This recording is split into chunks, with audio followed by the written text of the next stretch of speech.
So we've got Q&A session. I think we've got a couple of online questions, so maybe if we address those first. So the question is, Kia ora, Laris.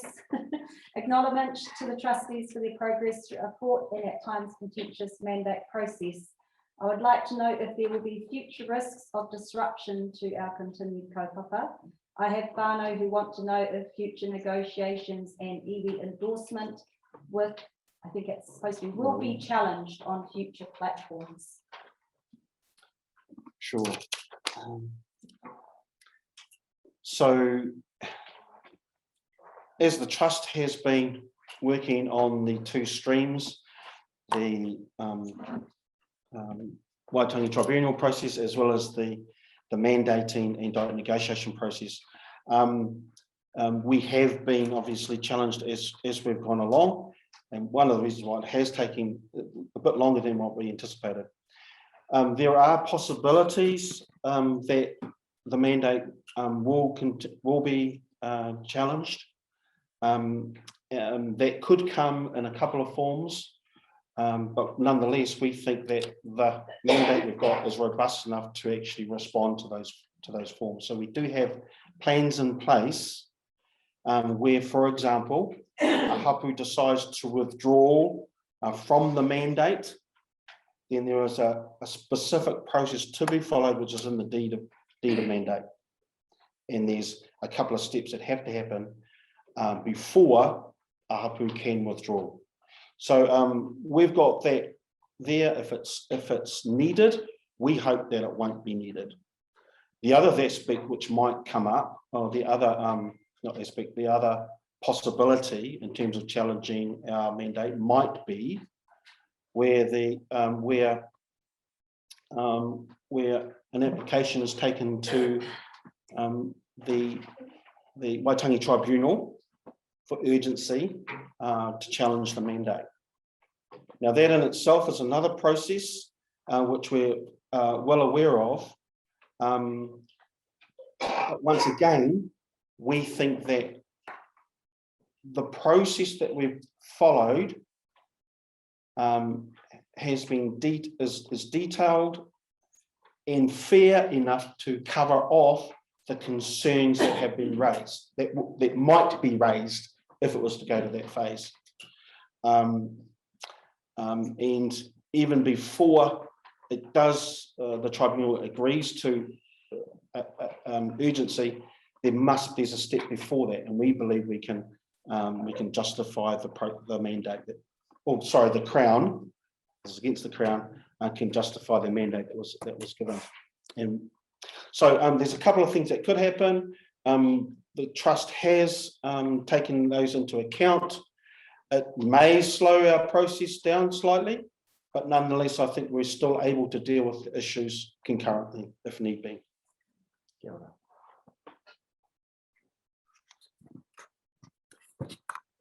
Kia ora, Shannon. A question from Shannon Halbert. Kia ora whānau, awesome mahi. What time indicatively is the pōwhiri planned for, and when does the tribunal confirm the programs in mua whangai?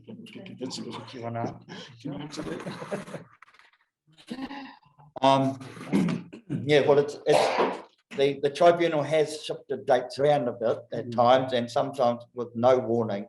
Kia ora, Shannon. They've shifted this a couple of times, but it's highly likely that this will carry on at this date, 9th, 10th, and 11th. Usually the pōwhiri is on the first day. Yeah, it's probably best that we're all there at 8:30. They like to start off early. It's because it's a 3-day week. It doesn't have to be that, it won't be the day before or anything. It'll be on the 9th. 8:30 is a good time to be there, and for maybe 9 o'clock or even a 10 o'clock. It could be either of those as well. Yeah. The program. Oh, yeah. So, and the program is not actually confirmed until the Friday before. They do start putting out indicative ones, but they change things around again. So yep, but again, that early on Monday is a good time to be at Moorwhao. Kia ora. Is it a Wednesday? Yeah, Wednesday. I haven't even looked what day it is. Oh, mate. So Wednesday, the 9th of June.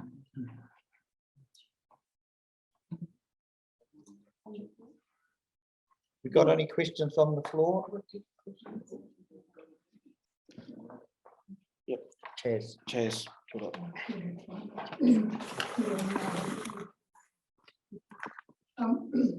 I'd just like to congratulate all of those that have crossed this page. It's a major milestone. I thought the others have been involved in negotiation.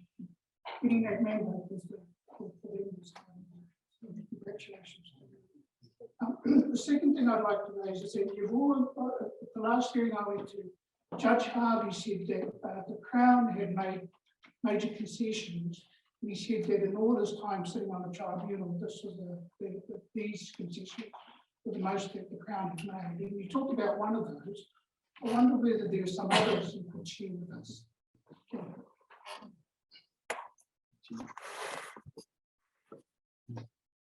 It's times like this, I wish we had our lawyer present.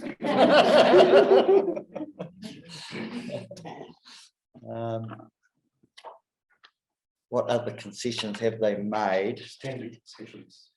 Well, there are the standard concessions around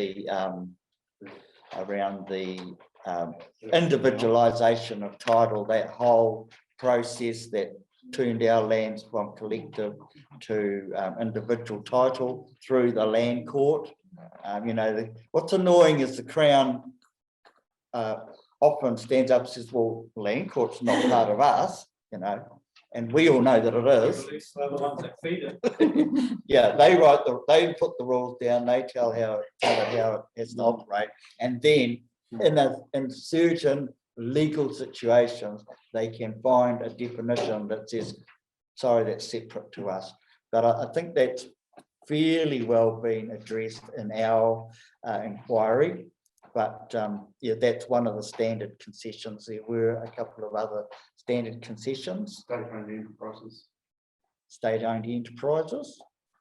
Yeah, I think that was one of the examples where they tried to say it had nothing to do with us. Yes, that's right. I mean, the Crown also says that local government, the regional councils and the district councils have nothing to do with them. It's amazing. They just sort of think that they're out there by themselves, and they think, oh, it's all their fault, not our fault. I think Rel was one of them, standard concessions. They concede that they in effect are Rel. Yes, Rel. Yep. Thank you, Thomas. So maybe one of the things that we can do is do a summary of the Crown concessions. Yeah. We haven't had time to do that.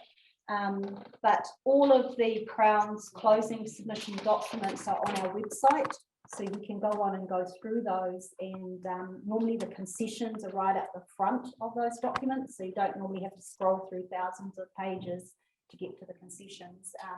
The Crown legal counsel Rachel Eno has been quite, I think she's been really quite organised and putting those concessions up front of the document, and then they talk to the court will put it in the document. But I think that would be something that we will work on, is trying to do a summary of all of those concessions. I see Cousin Diane there. Negotiating between the court and when.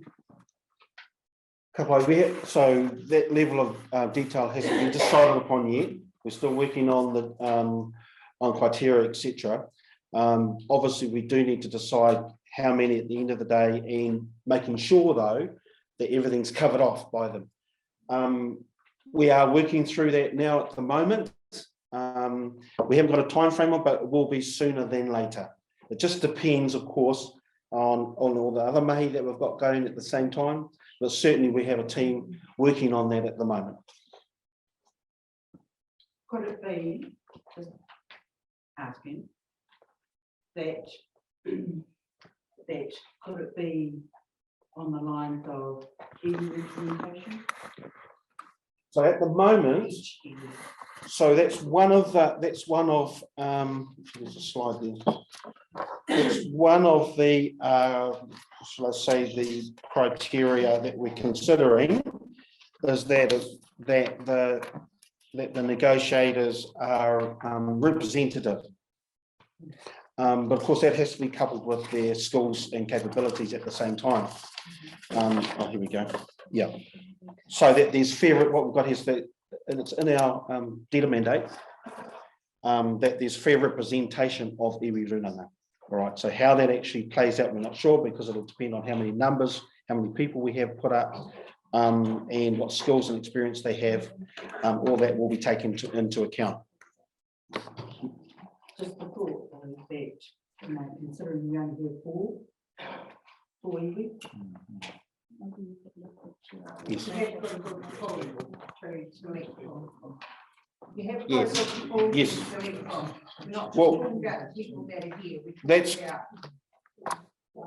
the wider community. Well, that's right. That's right. There's no parameter on that. It has to be one of us. We look at what we'll be hopefully looking wider. That'd be right. We've just got the chair of the negotiation team amongst us at the moment. Hear me. Yeah, it's at the moment, we have a bit of a board outline, but we've just finished, we're just going through the Crown expectations, i.e. the terms of negotiation with the Crown at the moment. But it's all, you know, it's all part of the plan, but it's good to note those points though, Diane. Yeah. Aye. Well done.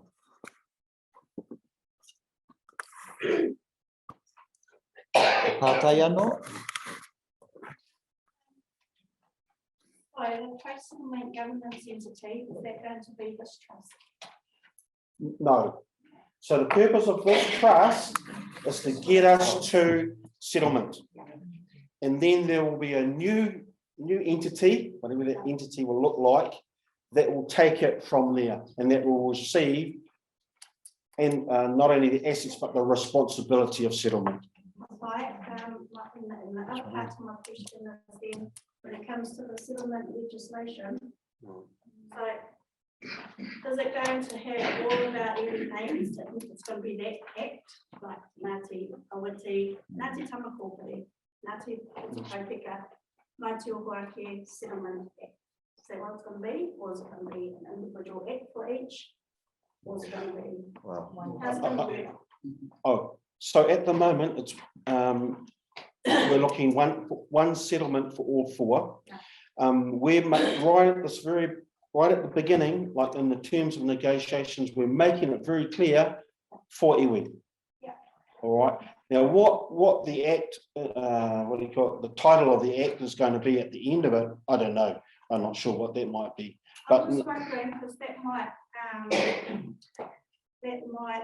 an implication on what type of administration resource could be given to each iwi to be able to fulfill their obligations under an act. I'm just, anyway, food for Yeah. thought. because there is going to be responsibilities. Yes. If they're the same as today, like at the moment, with our current trust and the appointment of delegates from the runanga onto this trust, for those of you have looked at our appointment process, it's quite substantial pieces of work that have to happen in order to appoint delegates onto the trust. That in itself is going to require resource. So already that's going to put pressure on resource. But if it's something similar in the future, then possibly a similar entity, then you're going to have that sort of. Could be something to think about Yeah. in terms of what to help with the negotiation or settlement amount. That's all. We'll take that on board. I did just want to add on to that, yeah, it's very important now, you know, we are working as a confederation here, but it is very important that we get that message out, that this is about 4 individual iwi with their tino rangatiratanga. We don't want the Crown to go, oh no, you're just one, and that's it, obviously. We've been reporting at our Runanga meetings lately that the Kahui Māngai, which is the Crown site, which puts up all the areas of interest for each of the iwi throughout the country, mainly to do with Waitangi settlements. We've actually got each of our iwi up on there separately with their own areas and own runangas. So we're listed separately, and that's got to be the start of how we should carry on, especially through this negotiation process, for those very reasons. Liara, kia ora. Maybe through the chair. So from a legal perspective, I'm not the lawyer, but I did ask this question of Leo, our lawyer. There is one deed of settlement. The whole mandate is premised around one deed of settlement, but it recognises the 4 iwi within the Rohe kota. Yeah, I've got that. And yeah, and I know there'll be one deed of settlement. What I'm asking is when it comes to the settlement legislation part in your roadmap, it's actually a question or something for the negotiators to think about, because it's actually, it might help the resource, the support for the resource, or the extra resource that's needed to uphold the legislation. The upholding of the act is actually the Manamutu Hake part for the iwi. So you can have the one governance entity. That's not if it's going to be one. But it's actually, we want to I would hope that we kind of look at having the Ati Tamapuki Settlement Act. You know, I don't know if we can, but you know, maybe think about that, because then it's Ngāti Tamapuki that are responsible as well for upholding their obligations under the Act, as opposed to the governance entity on behalf of all. It's just something to think about. I don't even know if it can be done, but it would be something.